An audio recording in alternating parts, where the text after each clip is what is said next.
It's being called a war between good versus evil, the Epstein class versus a nation that dares to stand up against US-Israeli imperialism. Now, the United States and Israel have launched a horrific full-scale war on Iran, destroying schools, residential buildings, and assassinating political and military leaders. In the first strikes, a girls' elementary school was hit. Over 160 young girls were killed, and today was their funeral. Ayatollah Khamenei was assassinated, the leader of the Islamic Revolution of Iran, killed in a joint CIA-Israel operation. Not only is Iran mourning, but millions of Muslims and those who believe in revolution and resistance against US-Israeli imperialism are mourning with them. Now, the planet appears to be on the brink of World War III. So what can we expect, and how will Iran strike back? Well, what we've seen so far is that Iran's military might is far stronger than what most people came to expect. And so we want to hear about the situation on the ground from an Iranian perspective, and break that media propaganda fog of war that's taking place here in Western press. So in this special edition of the Midcast, we are joined from Tehran by returning guest and a friend of the show, Syed Mohammad Marandi, professor of English literature and Orientalism at the University of Tehran. Dr. Marandi, thank you for being with us today. Thank you very much for having me. It's always a pleasure. Of course, it's a pleasure to have you. And first, I want to say just how happy I am to see that you are alive and safe. The last time we spoke, I believe we discussed how Israel had put you on some sort of blacklist or hit list, you could call it. And considering that Israel and the United States are two rogue, murderous states that are committing horrific war crimes in this illegal war against Iran, committing crimes against humanity, I want to ask you right now, what is the mood like in Iran right now? Well, first I should say I don't know if I'm actually on some sort of list, but people have told me to be very cautious, and they've even asked me in Iran not to do interviews. But just as everyone else has to carry on and do what they have to do, I'm doing what I have to do. The situation, I think, is pretty clear.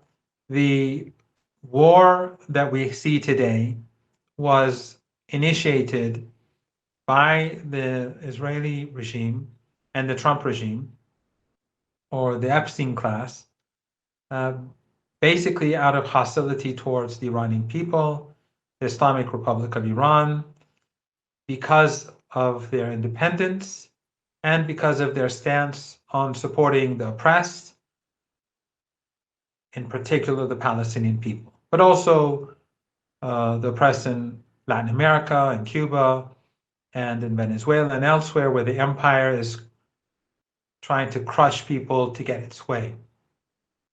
This is the real reason why we have war. They will use different excuses: human rights, nuclear weapons, terrorism, whatever they can find, they'll use as an excuse, but the reality is something quite different. Iran is the only country in this region which has democratic elections.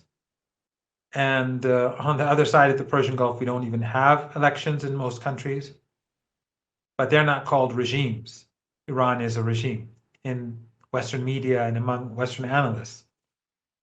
When it comes to terrorism, they support ISIS, they support Al-Qaeda, they support Zionism. They are the masters of terrorism, but they pretend that it is the Islamic Republic of Iran and the axis of resistance that are terrorists. And of course, when it comes to the nuclear program, the Israeli regime has nuclear weapons.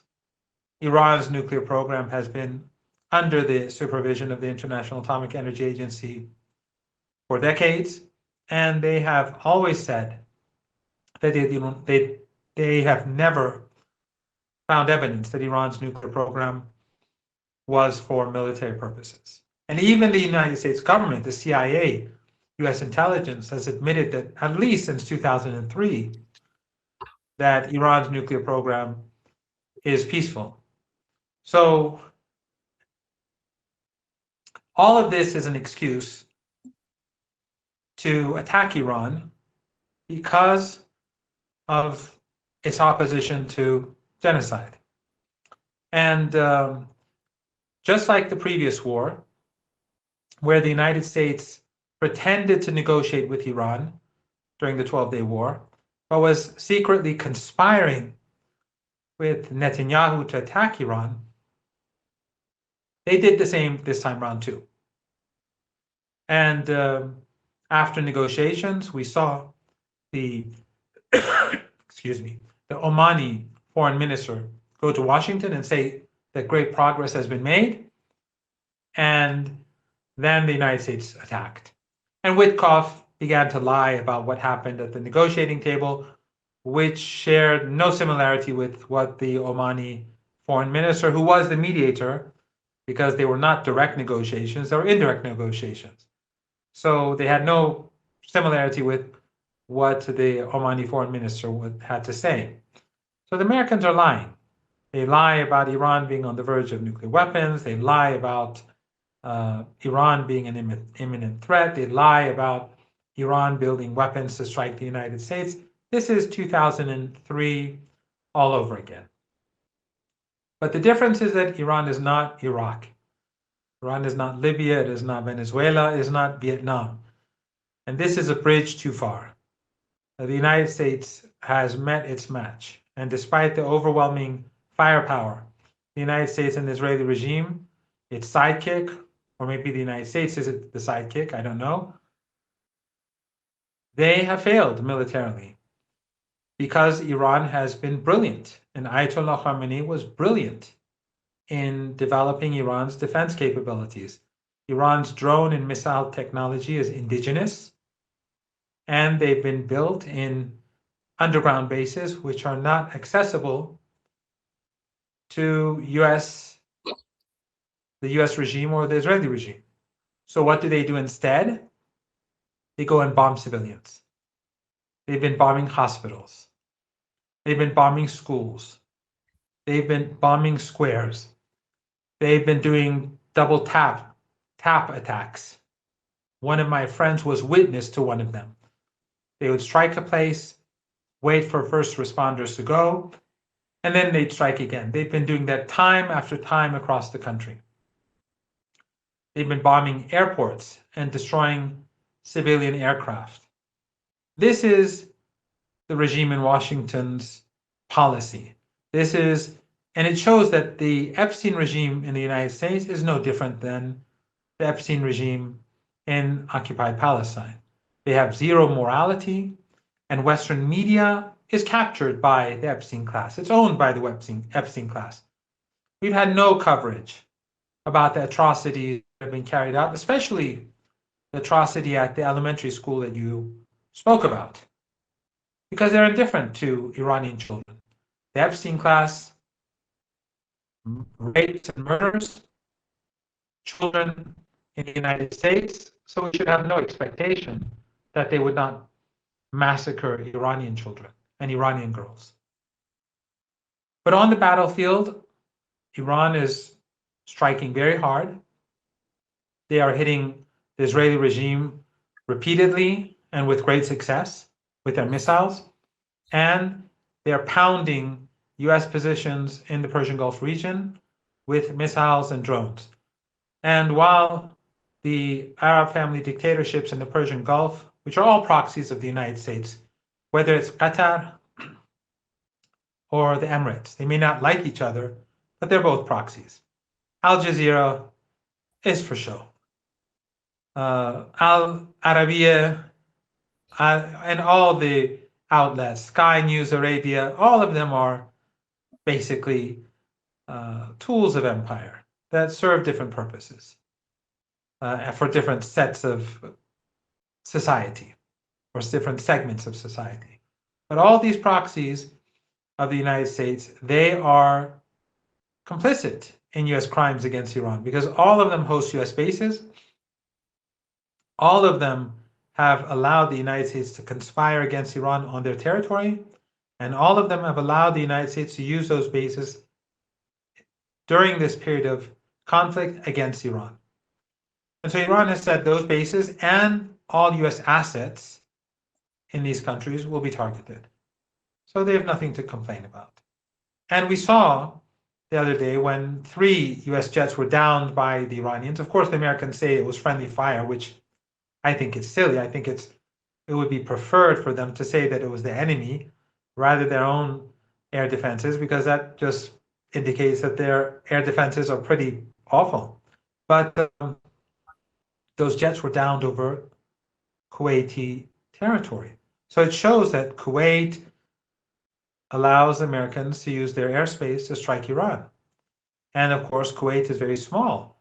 Those planes fly over Saudi Arabia, and they fly to Saudi bases and bases in Jordan as well. And then, of course, we have Turkey, where US bases there are also being used against Iran, the radar installations, as well as the AWACS planes from NATO that fly over Turkey to collect data from Iran. So all of these regimes are in the American camp. And the countries in the Persian Gulf are nothing but proxies. If they don't want Iran to strike them, obviously the solution would be to expel the US soldiers there, the US troops there. They don't, they won't, and so they have to pay the price. They can't have their cake and eat it too. But there is a balance of power right now. But the difference is that for Iran, this is a fight for survival. For the axis of resistance, it is a fight for survival. But for the United States, it's a war of choice. This war is not in the interest of the American people. It's in the interest of the Israeli regime. And the Americans are being sacrificed, and the American interests are being sacrificed for the Epstein class and the Zionists. So right now, Iran is being bombed regularly. In Tehran, we've been bombed multiple times already today. Many people have been slaughtered, ordinary people on the streets, just slaughtered by the Americans and the Israelis because they can't touch the underground bases, so they get their revenge on ordinary people. That is where things stand. But Iran has blocked the Strait of Hormuz. It will not allow ships to leave. And it's driving the price of oil up gradually, but it's not destroying the tankers or the assets, oil and gas assets in the Persian Gulf, because it doesn't want to create a global crisis. But if things escalate, things can change.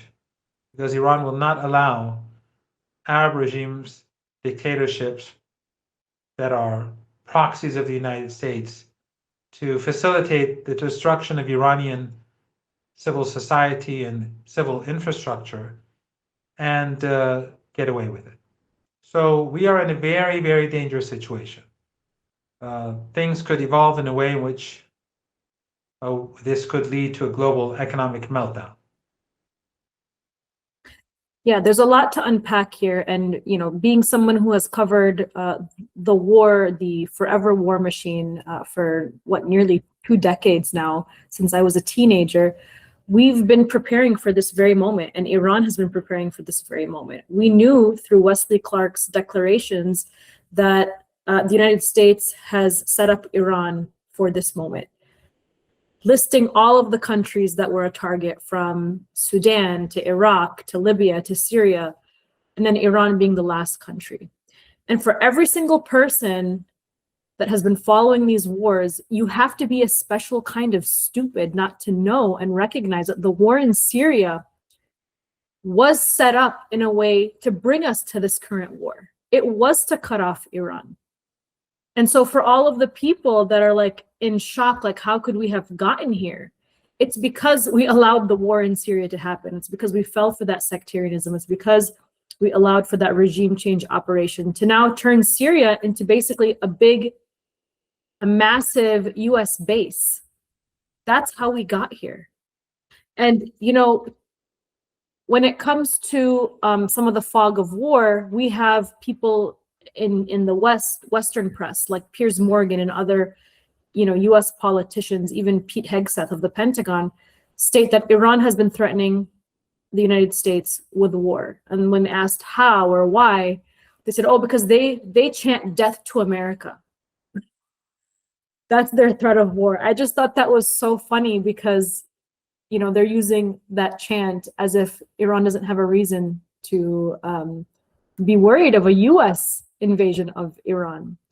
But anyways, you talked about a lot of different things, and we're going to break down actually each one by one. But I think one of the most important things that's on people's minds and that has become evident is that Sayyid Ali Khamenei was assassinated. And, the United States and Israel have targeted political leaders and resistance leaders throughout the last century, across Africa, across South America, across the Middle East. And so this was no surprise, but they think that if they assassinate a leader, a spiritual leader, a political leader like Ali Khamenei or Hassan Nasrallah or others, that they can destroy the entire movement of resistance against US imperialism, when in fact, from what I'm seeing, they've basically ignited a fire of resistance across the world. And they also thought that assassinating Ali Khamenei would be the end of Iran. But that's not necessarily the case. So talk to me about how, first of all, the reaction to Ali Khamenei's assassination, and how will Iran continue after the supreme leader has now been assassinated? Well, Ayatollah Khamenei refused to leave his home. And he said that since many people in Iran and Tehran are struggling and they have nowhere to go, I'm staying put. There was no major intelligence coup or anything like that. He was at his home. He was in his office. He was in no bunker or no hiding place, which would have been something that everyone would have wanted him to do. If it was in my hands, I would have begged him to go to some place to protect himself. But that was his decision. And he said that I will not move because many ordinary people cannot leave their homes. And so I will stay put. And he's an extraordinary person. I can't think of anyone who in my lifetime that is like him. He's a scholar, not just a major religious scholar, but he's an intellectual. In other words, he's very, very well versed in Western intellectual tradition. He is fluent in 4 languages, Persian, and he speaks very eloquently. When he speaks, if you want to publish it, you don't have to make changes. His sentences are all perfect, the exact opposite of me. He's very well versed in Iranian literature, Persian literature. He speaks Azeri, and his knowledge of Azeri literature is fantastic. His father is Azeri. From Khamenei is an Azeri city in Iran. His Arabic is excellent, and his knowledge of Arabic literature is fantastic. And many may be surprised, although I've said this a couple of places already, he is also fluent in English. And he would read English novels or English novels in the English language. And as far as I recall, his favorite novel is a French novel, Les Miserables, The Miserables, by Victor Hugo. And that, of course, I think reflects the fact that he is a person who stresses social justice. He stresses on the private sector being active, but also he stresses on social justice and the state supporting the disenfranchised and those who are left behind. And although we've had different administrations that had very differing views on social issues, he had always stressed on to all these administrations that the marginalized should be supported. And that, I think, is also very much a part of his worldview, or these two are linked, the disenfranchised at home and the disenfranchised abroad. So his views on Palestine, on the resistance to apartheid in South Africa, and the liberation movements in Latin America and elsewhere, they were all a part of his religious and ethical worldview. And of course, as you know, the tragedy or the resistance or the heroic event in Karbala and Imam Hussein is something that is deeply embedded in Iranian religious culture. Standing up against the oppressor, backing the press, making sacrifices. Imam Hussein, the grandson of the Prophet, his sister Zainab. This is a key element of Iranian culture. If even those who are quite secular, when it comes to Ashura, they go out and participate. You can tell when it is Ashura in Tehran if you walk around town. So his support for the Palestinian people has been unique, and it follows he follows the footsteps of Imam Khomeini. And this is, of course, why we're targeted. This is why we're attacked. This is why they're trying to destroy us. And I think that what the Americans have done has been the absolute opposite of what they thought would happen.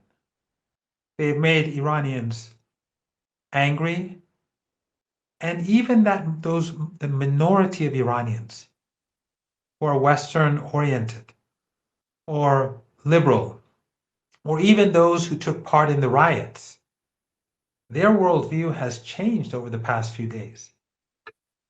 After what they saw happen to Ayatollah Khamenei, after what they saw happen to the children, after what they're seeing happening every day, these naive young teenagers who thought the West is what they see in Hollywood, they're seeing the reality. So what Trump has done is that what he's asked Iranians to do is to come to the streets. And they did come to the streets for the exact opposite reason for what Trump wanted them to do. And the crowds every day, every night, across the country are extraordinary. Under fire, under airstrikes, millions of people in Tehran alone. Last night, the night before, and I guess tonight as well, I haven't been out, but in Tehran, they've spread out the gatherings to 20 or so different places for security reasons, because they're vicious airstrikes. And so in each of them, you have tens, if not hundreds of thousands of people. And in my Telegram channel, I put clips of these. And if you look at them, different neighborhoods in Tehran, and put them together, it's astonishing. And you can see in the footage, in the videos, that anti-aircraft fire and anti-air defenses are active because we're being bombed and the people won't budge. They say, we're ready to be martyred. They say no to humiliation, which is famously something famous that Imam Hussein said on the day of Ashura. And they state their allegiance to the Islamic Republic and to Ayatollah Khamenei and their resistance against Zionism. So what Trump asked for was the exact opposite of what he got.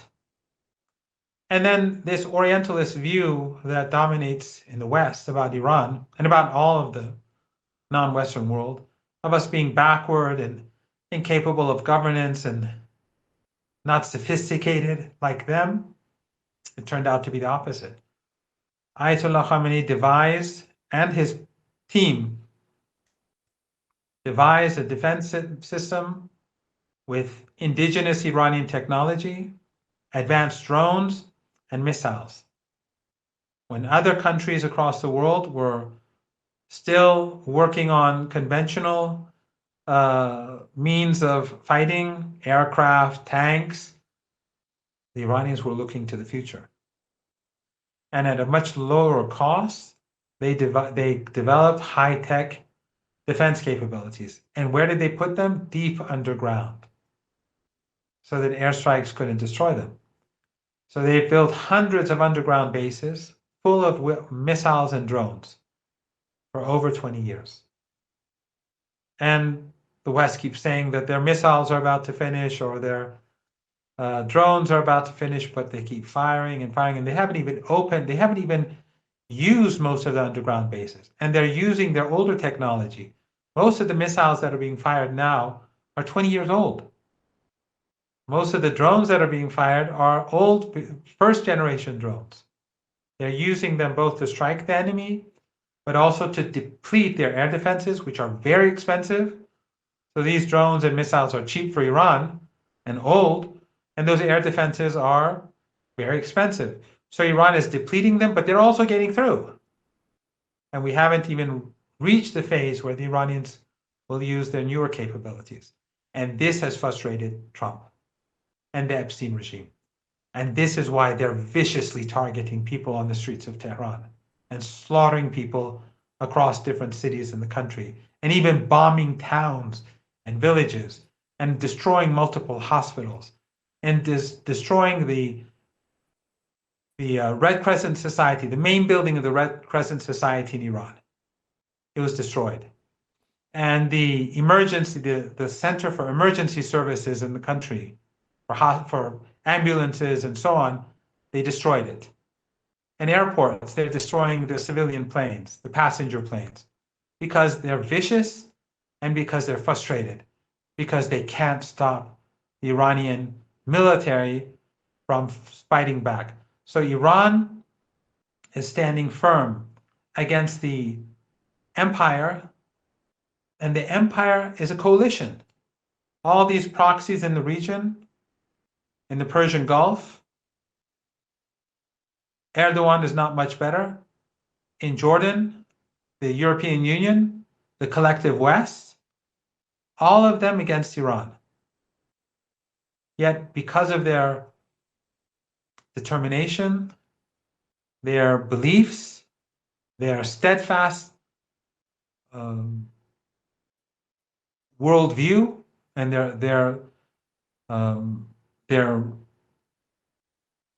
the influence of the Imam Hussein on the culture and their religious worldview, there is an extraordinary resilience among Iranians and among everyone associated with the axis of evil. The axis of evil for 22 years, 23 years, I think. I think it was 2002 when the axis of evil was attributed to Iran. It was the speechwriter of Bush, the Zionist. I remember that. I forgot his name. I've actually met him. I was with him for a couple of days in Lebanon, and we had lots of debates. Really sinister person. He's very famous. You know who he is, but he's a can't remember his name either. Sorry? I said I can't remember his name either, but I know who you're talking about. I can't remember his name for some reason. I'm growing old. But so Iran was the axis of evil. But in reality, the axis of evil is this coalition against Iran. And the axis of resistance, they are the forces of truth and justice. Our guilt is that we oppose genocide.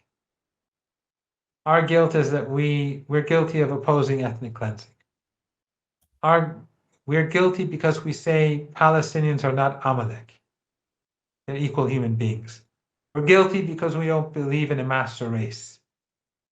That's our guilt. And for that, we're slaughtered. And for that, Western media collectively antagonizes us. The war of aggression was imposed on us Yet Western media is attacking us.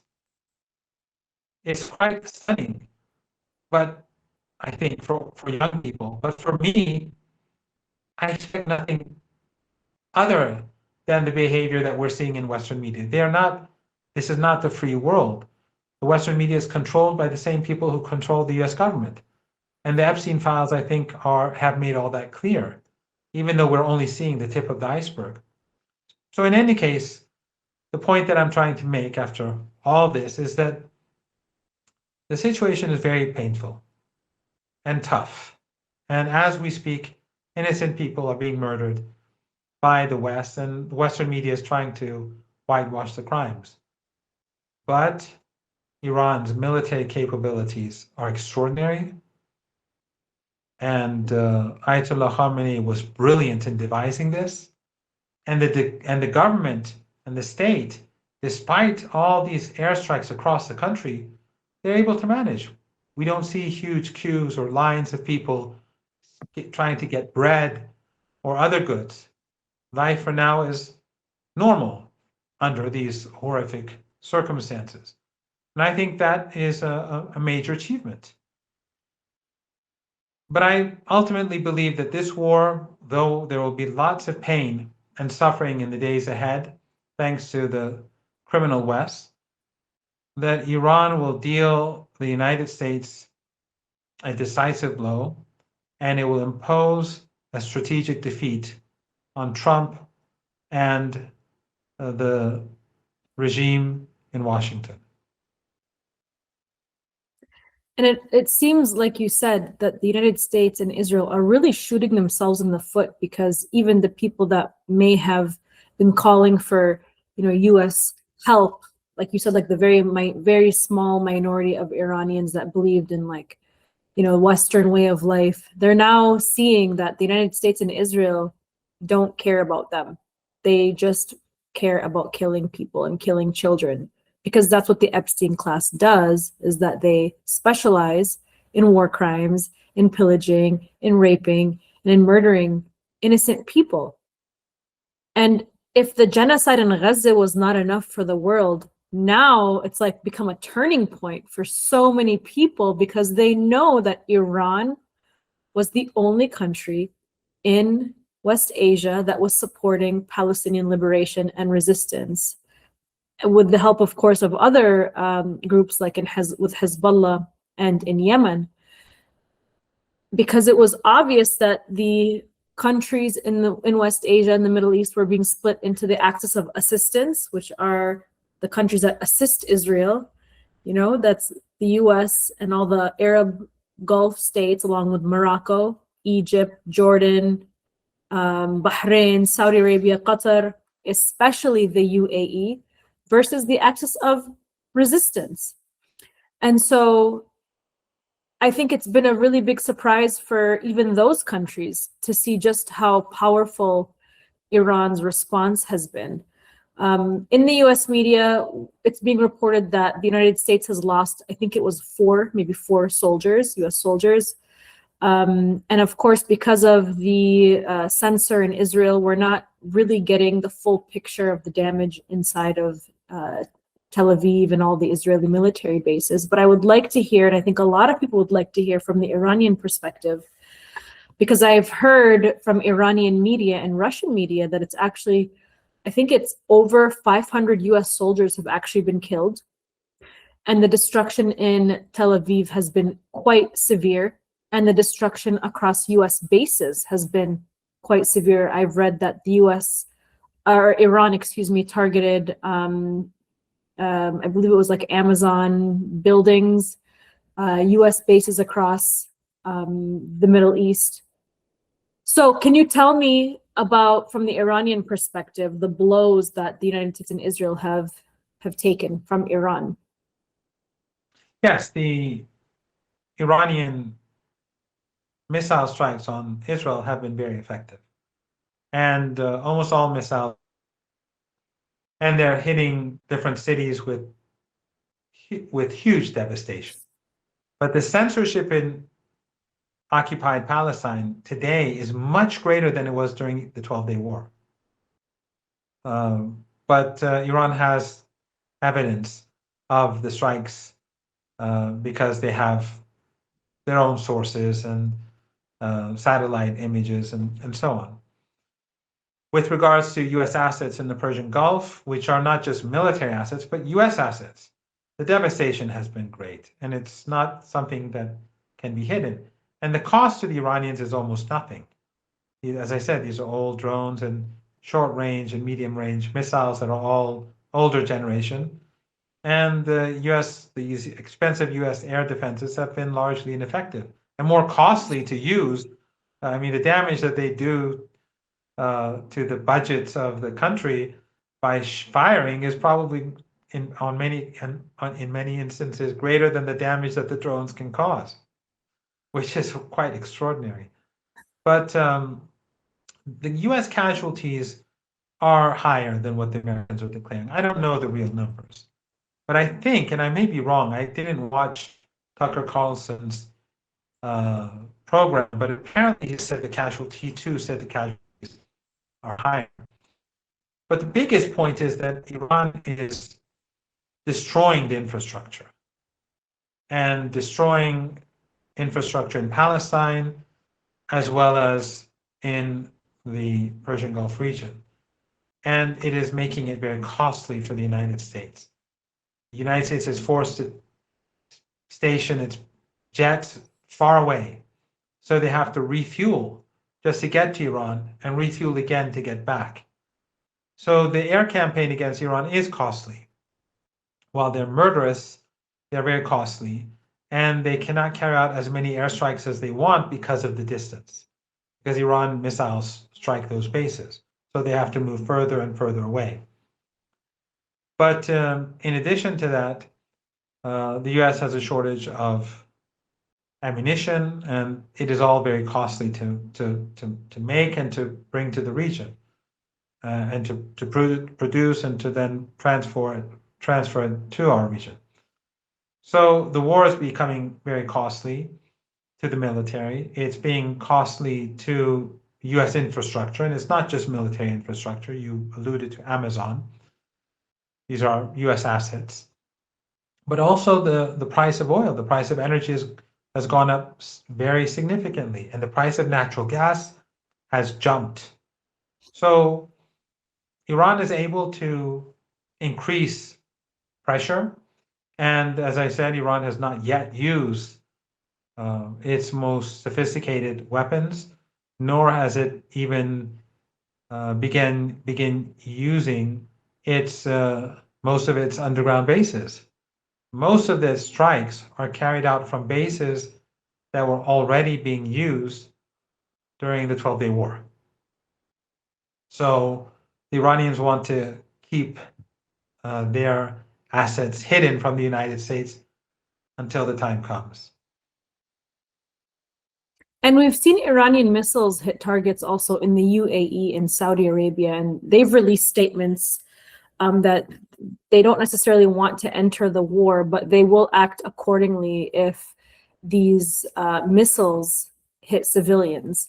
So what will the consequences be for the region if the US and Israel continue their attacks? Because from what it looks like to me, it seems like Israel is trying to create this very chaotic situation to draw the Gulf Arab states into this war, which would be a dream for them. Yes, Iran has said that it is not targeting the infrastructure that belongs to these countries. But for example, when US soldiers are taken to hotels and hidden, the Iranians are going to target those hotels. Iran is not going to allow US forces to hide in hotels and leave their bases and get away with it. So those hotels either have to tell them to leave, or they're going to have to pay the price. So anything that is affiliated to the United States, directly or indirectly, is going to be targeted and is being targeted. But assets that belong to the people of the Emirates or Kuwait or Qatar, they haven't been targeted. The Aramco fire that was caused by a drone, the Iranians have denied any responsibility. And when we look at what Tucker Carlson said, who's very well connected, about what Mossad is doing in Saudi Arabia and Qatar, trying to carry out terror attacks in these two countries and blame it on Iran, then you start to wonder whether maybe the attack on Aramco was a part of this Israeli project. But in any case, these countries cannot have, as I said earlier, they cannot have their cake and eat it too. And history will remember the role that they all played, from Erdogan to Mohammed bin Zayed, from Shara to King Mohammed fourth or sixth, or the king of Morocco. All of them have assisted the empire. All of them have assisted the Epstein class. All of them have cooperated with the Israeli regime. All of them are complicit in the crimes of the Israeli regime.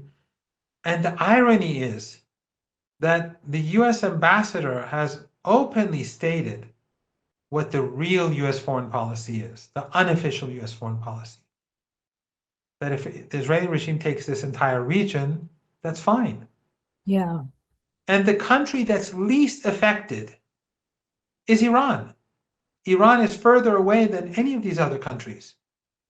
Syria, Jordan, Saudi Arabia, Egypt, Turkey, all of them are closer. Yet all of them cooperate with the empire against the axis of resistance. It's quite stunning. What the US ambassador said. It's embarrassing. Yeah. It is very embarrassing. The US ambassador has stated what we all knew. But he has stated it openly that the real US policy, he has not been sidelined, he has not been rebuked. Why? Because he has stated US policy. And that is European policy too. I've said this many times in interviews with Western mainstream media. The two-state solution was always a lie. From the very beginning, Western countries used the slogan of the two-state solution, but allowed the Israeli regime to colonize. That was the objective, to speak about the two-state solution so that people would calm down, so that people would be quiet, so that they wouldn't protest, so that they would not demand action against the Israeli regime. Whenever people would get angry, they would say, yes, we support a two-state solution. But in reality, from the very beginning, they were facilitating the Israeli regime to colonize. So the unofficial policy was always in the West, the colonization of the West Bank, and the two-state solution was just for show.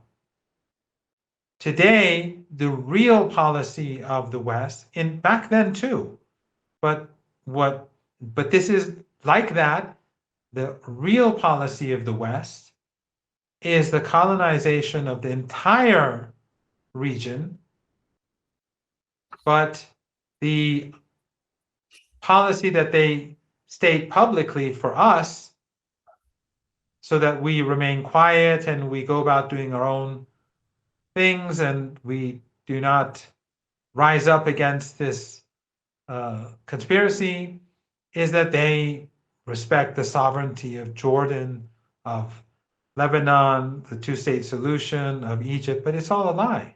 Yeah. It's all a lie. It's exactly what we see on the Israeli flag. From the Nile to the Euphrates. That is the objective, and that is the policy, the unstated policy of the Epstein class. And yet that's these what regimes do nothing. And that's what the Arab Gulf states and countries like Morocco and Egypt are supporting. They're supporting the Greater Israel Plan, and they're acting like stooges for US and Israeli imperialism in the region. And as somebody who's a Palestinian American, I've lived under Israeli occupation and apartheid. I saw, GPS guided missiles and bombs being dropped on homes with my own two eyes. We as Palestinians look to our neighbors for help and support, but those are the countries that were aiding Israel in the genocide of our people. And that's why it's so disgusting. And that's why when And what did Palestinians those neighbors? yeah. Yeah, and what did they? Sorry for interrupting. And what did they do instead? When Iran or Hezbollah and others were sincerely supporting the Palestinian people, they promoted sectarianism to hide their own cowardly behavior, to hide the fact that they were proxies, whether it's from Doha and their huge media apparatus, or Saudi Arabia, or the Emirates, or sadly from Erdogan. That has been what's been done. They've even been telling the Palestinians for all these decades that the Iranians are not your friends, they're your enemies. They are Shia, they're evil, they don't believe in Islam, they're not Muslims. That's what they've been saying for decades. And one of the extraordinary things about the Iranian people and Ayatollah Khamenei and Imam Khomeini is that because all of these attacks against Iran would be translated by this Persian language media empire that the West has created. There's a huge Persian language media apparatus in the West. Hundreds of TV channels, websites, troll farms. Just in Albania, 4,000 MEK terrorists are based there and they work as trolls. Tens of thousands of these so-called Iranians are on the payroll in Europe and the United States in one way or another. And so they translate all this sectarian nonsense, this disinformation, into Persian so that people in Iran would say, why is this government, why is the state supporting the Palestinians when all this hatred and contempt is directed towards Iran? And especially when some Palestinians would do this, that would be the number one propaganda tool. Yet Ayatollah Khamenei and Imam Khomeini before him and the supporters of the Palestinian cause, which are the overwhelming majority of Iranians, take this in their stride. And they say that the Palestinian people are victims. This is their homeland. And it doesn't matter what they say about us. They have the right to that land. Whether they like us or not is irrelevant. We have a responsibility to help them. And that is what makes Ayatollah Khamenei so extraordinary. And of course, there's so many things about him that I can say. I have met him a few times. I mean, now that he's been martyred, I can say this. I was not close to him. I've never been in government, but I had the opportunity to have 4 private meetings with him. And all 4, by the way, were during Ramadan. A few years ago, on 4 different days during a particular Ramadan, I think 8, 9 years ago, I had the opportunity to have 4. He wanted me to do something, and I did it for him, and we sat together and discussed what I'd done. And I mean, his humble yet dignified. You know, he fought in the war as a volunteer. He went to prison multiple times before the revolution. He was tortured. When Saddam Hussein invaded Iran, he went to the front lines at the very beginning, even though he had no military experience. He learned while fighting. Then after he became president near the end of the war, you know, we've had 3 wars with the United States. Near the end of the war with Saddam Hussein, the United States, as you recall, I'm sure, entered the war. They bombed Iranian naval ships. They destroyed Iranian oil facilities. They shot down the Iranian airliner. And so the war was becoming very difficult. He left Tehran as the president and went to the battlefield.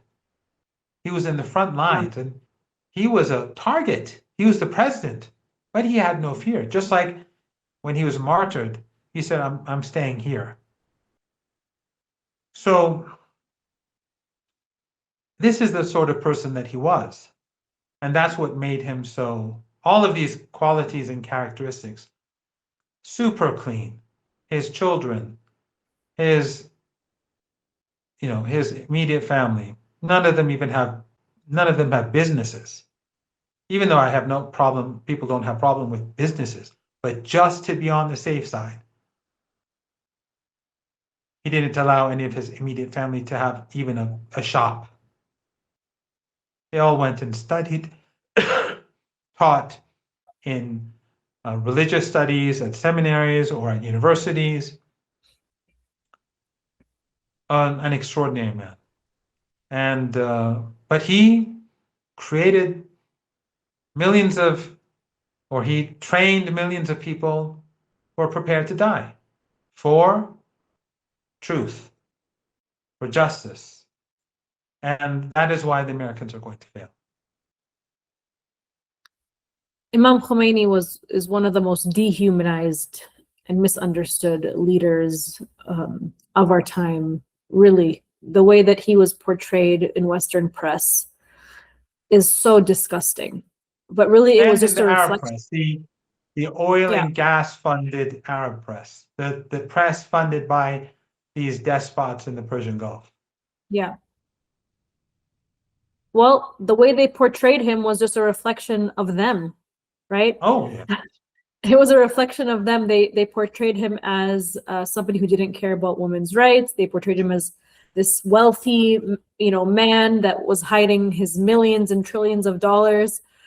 And every time we saw him, it's like people who had a brain and could think for themselves and think critically could see that he was a very humble and simple person, and so was his family. It was very obvious to people who thought critically.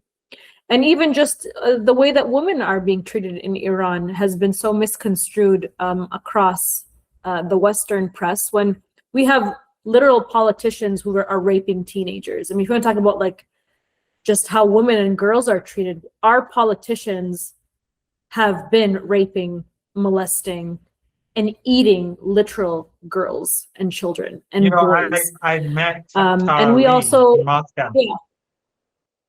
You know of Tara Reid.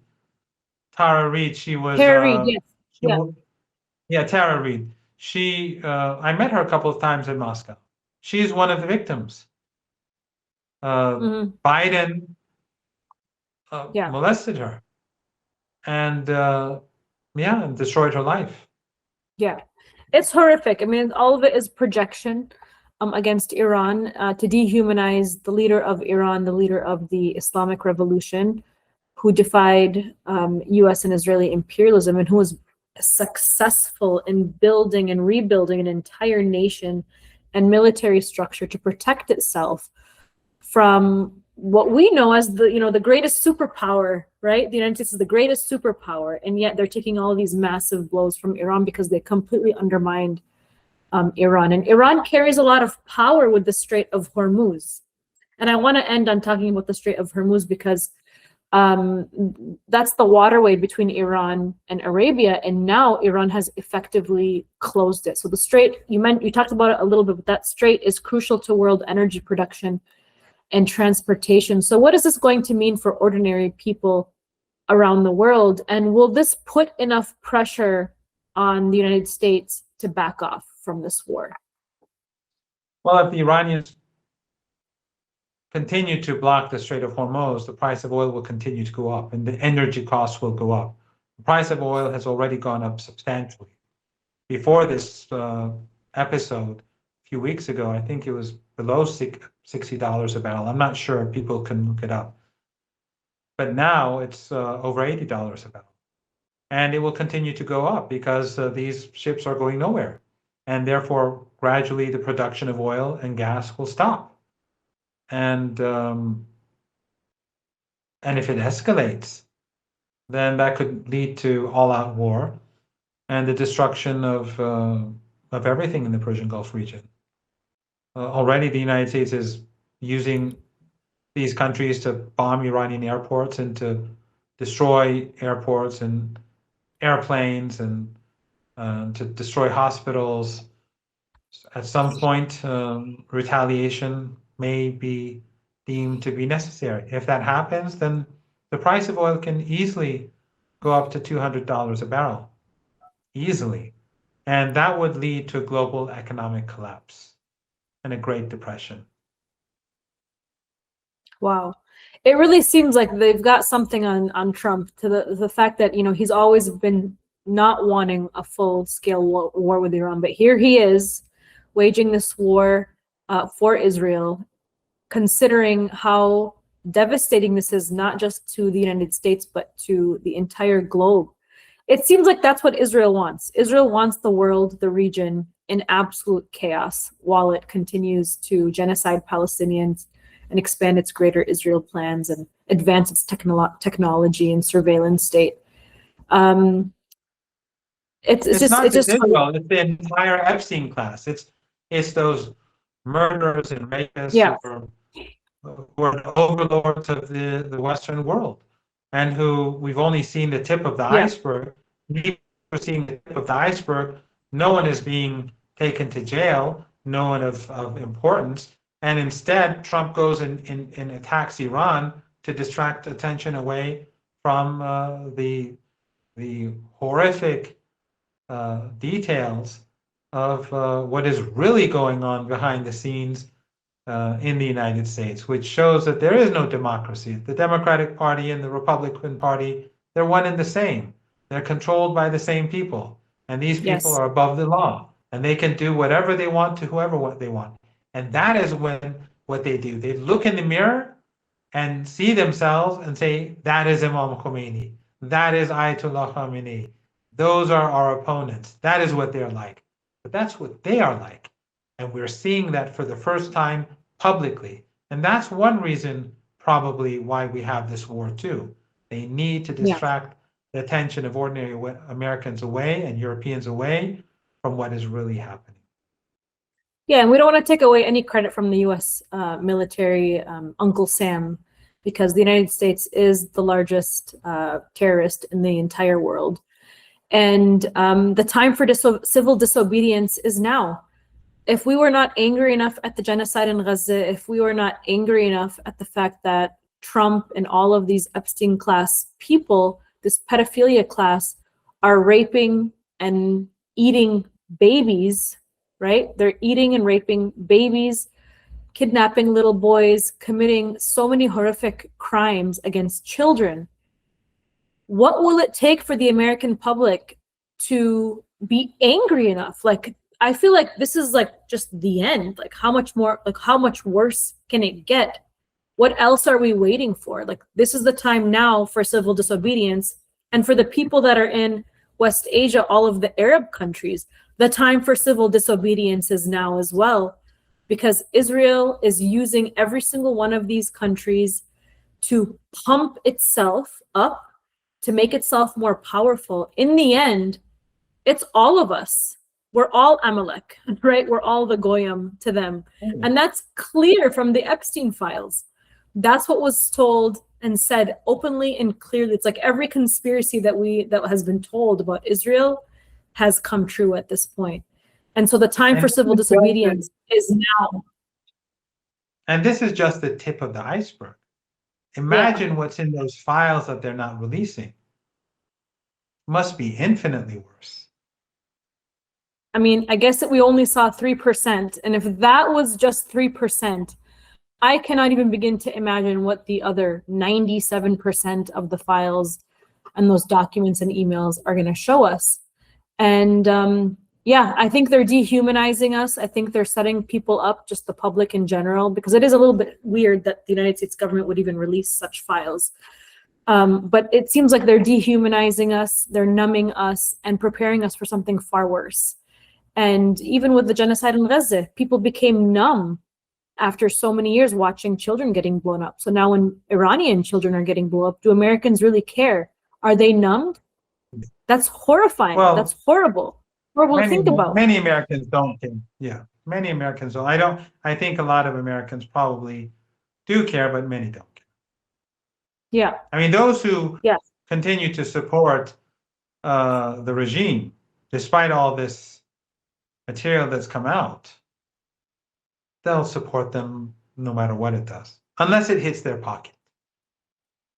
Yeah, and I'm glad to see, and we'll wrap it up on this note. I'm really happy to see that there is dissenting voices even on the right now that are really opposed to these horrific wars, because the strongest base for Israel is the Christian Zionist movement in the United States. And so if Christians and conservatives and Republicans are now saying, hey, this is just going too far and this is not what I signed up for, this is not make America great again, this is make Israel greater Israel, I mean, that's a big, big step in the right direction. You know, we may not agree with everything that Tucker Carlson says or Candace Owen says or Marjorie Taylor Greene, but they're moving an entire force within the right-wing conservative movement. And it's dividing the right. And it's amazing. It's beautiful to see, because that's what we need to be seeing to dismantle this US military machine and the Israeli military machine. Yes, I think a lot of people are waking up to the fact that what the Christian Zionists are saying is that Jesus supports genocide. And that, of course, is the gravest and greatest injustice to Jesus. Of course. Horrific. Dr. Marandi, always a pleasure. I am praying for your safety and for the end of this horrific war. We are both survivors of war. You know, now your country is going through a very difficult time. We're praying for you and your family and for all the people of Iran, and we pray that this war ends very soon. We pray, I too pray for the people of Palestine to be saved, the people of Lebanon to be saved from this monstrous regime, the people of Iran, the people of the entire region, the people of Cuba, the people of Venezuela. Right now they're strangling women and children in Cuba, and Western media is completely indifferent because Western media is worthless, and they're just stenographers to the Epstein class. So these are all victims, whether from Tehran or in Caracas, whether in Gaza or in Cuba. They're all victims of this evil empire, and hopefully liberation is not far off. And I am confident that the Islamic Republic of Iran and the axis of resistance will, despite all the pain and suffering, they will impose a defeat, a strategic defeat upon this axis of this real axis of evil, this Epstein coalition that we're seeing in our region. And after that, I think it will be a different world, and the decline of the Israeli regime will, and the empire will pick up speed, inshallah. Inshallah. Thank you so much, Dr. Marandi. Thank you for having me.